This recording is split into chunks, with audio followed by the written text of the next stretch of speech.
Hey guys, Prowl 1701 here, and today I'm going to talk about episode 1 of the Daleks Masterplan, tackling another classic Doctor Who story I've never seen before. Now, naturally, episode 1 is missing, and I did have to watch supplemental recons of it. I do have the existing episodes, because I do have the Lost in Time box set, so I will be able to watch episodes 2, 5, and 10 on my television. When those come out. It's either Lance or Simon sent this. One of them. I get Lance and Simon mixed up. They've both been huge supporters of the channel and both sent multiple things. But I really appreciate both of them. I'm also looking forward to reading the novelization. I actually have that as well. Right here. Funny side note before I start the review. I didn't realize this was not only Mission to the Unknown, but also the first half of Daleks Masterplan, even though it says it right here. I thought it was just the novelization of Mission to the Unknown. And how I thought it could be this thick, I don't know. I thought they might have just novelized each episode of Daleks Masterplan, because I did have a Daleks Masterplan Part 2 book, and I thought, did they just do... I didn't realize they divided it up just into 2 books until I did my video asking whether or not people would be okay if they did the Daleks Masterplan animation that hopefully we'll theoretically get one day if they split it into 2 releases. And a lot of people in the comments were like, that's what they did with the Target novels. And I was like, I have those! So I went and dug this one out. I actually want to read this, but I'm going to wait until after I finish watching the TV version. That book was actually sent by the Flyattractor, who is also a patron and also a huge subscriber to the channel. Matter of fact, I've got a package in there I've got to do an unboxing for as soon as I finish this. He had a package he just sent me that came in today. But episode 1, I started off working with the Ian Levine AI reconstruction that he released recently. It's interesting. I mean, it's interesting in concept, but the technology is not quite there yet. I'm not talking necessarily bad about it. There are some shots of it that look pretty neat, pretty impressive. Some of the stuff it's doing is pretty neat that technology can do that. Some of the shots look very wonky, like very pulling me out of the story wonky.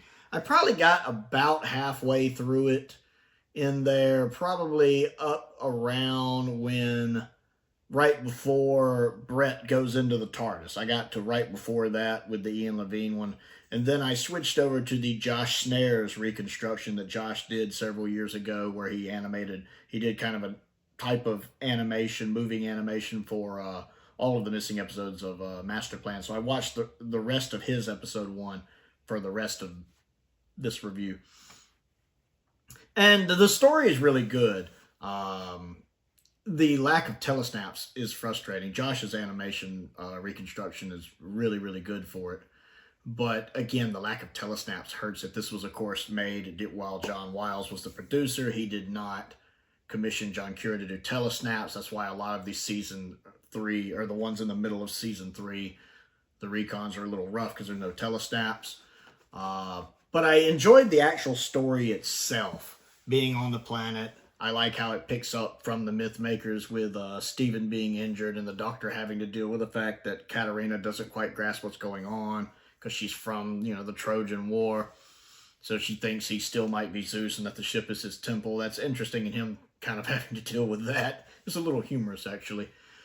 And then we're basically cutting back and forth mostly between Brett and the guy who's with Brett, who doesn't last very long, trying to signal Earth, because Brett, who's played by Nicholas Courtney, is so nice, because I always knew Nicholas Courtney was in this story as another character, but I've never seen it. So weird seeing him without his mustache. I mean, I know that wasn't a real mustache, but I'm so used to seeing him with the mustache.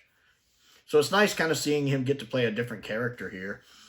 I'm enjoying that. I like the set. I really like the set design. The same thing I noticed in the remake of Mission to the Unknown. The remake of that. I really like that kind of set design for the planet, the kind of jungle set. Doctor Who does jungle sets really well. So I like that.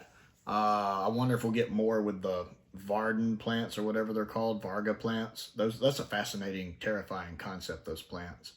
Of course, the Doctor landing, leaving, looking around, getting ambushed by Brett, getting back to the... I love the little bit when he's talking to himself when he sees the key still in the TARDIS, and he's like, oh, you've left it in there. I love his little laugh. I love the first Doctor's laugh. Oh, brain against brain or brawn against brain. You've made your first mistake already. I love that little bit.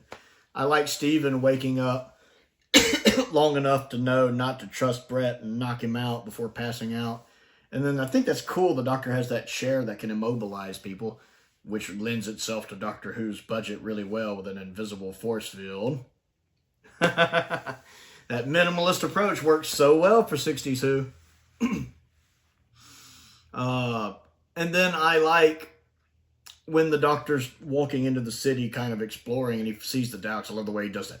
Daleks! It kind of reminds me of the ending of episode 1 of Planet of the Daleks, when the Doctor finds the invisible Dalek and he's just like, Daleks! It reminded me of that. I just love the way he does it. Dalek! And then ducks back in the corner.